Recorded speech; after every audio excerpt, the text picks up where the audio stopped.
Hey guys, Clinton Sistrunk, Colorado Mortgage Team. All right, today I want to talk to you a little bit about 1031 exchanges. Now, the first thing you need to know is this doesn't eliminate capital gains, it defers it till down the road. Now, there are ways to get out of capital gains down the road when we get there, but today you're avoiding taxes today and you're deferring those gains to the future.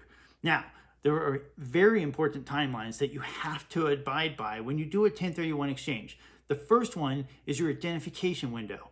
So when you sell your property, you have 45 days to identify a new investment property. You can identify up to 3, but you've got to buy at least 1 or more of those properties. Now, the second one is from the sale date, you have 180 days to close on one of those properties that you've identified.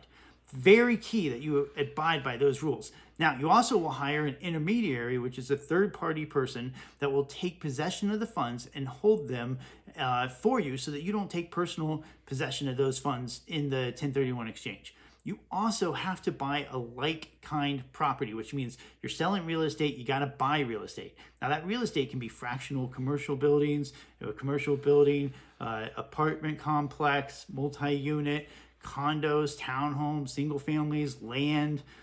So you have a lot of flexibility there.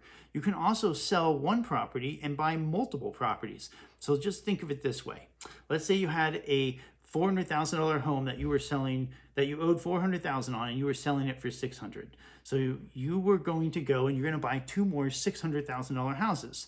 You would have to have at least $400,000 in debt, and you'd have to use that $200,000 in equity. So maybe you bought 2 $600,000 homes, you put $100,000 down on each one and carried a $500,000 mortgage on each one, and that would qualify. So whatever you end up selling your property for, you have to use all that equity and buy at least as expensive or more expensive of a property to complete the exchange appropriately. Another thing you can do with a 1031 exchange is what's called a reverse exchange. This is where you purchase the property first and then you sell the property.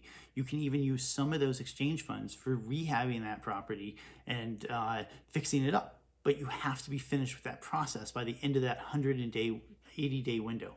Now, there are a lot of nuances that come with 1031 exchanges and things like that. So I would highly suggest that you engage some solid intermediaries, 1031 exchange companies that provide you lots of information and talk through your specific scenario so that you can make sure you get all your questions answered.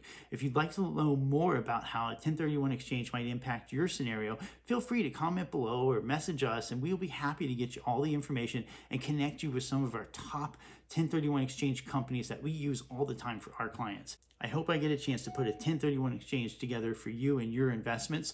Reach out to me anytime. Clinton Sistrunk, Colorado Mortgage Team.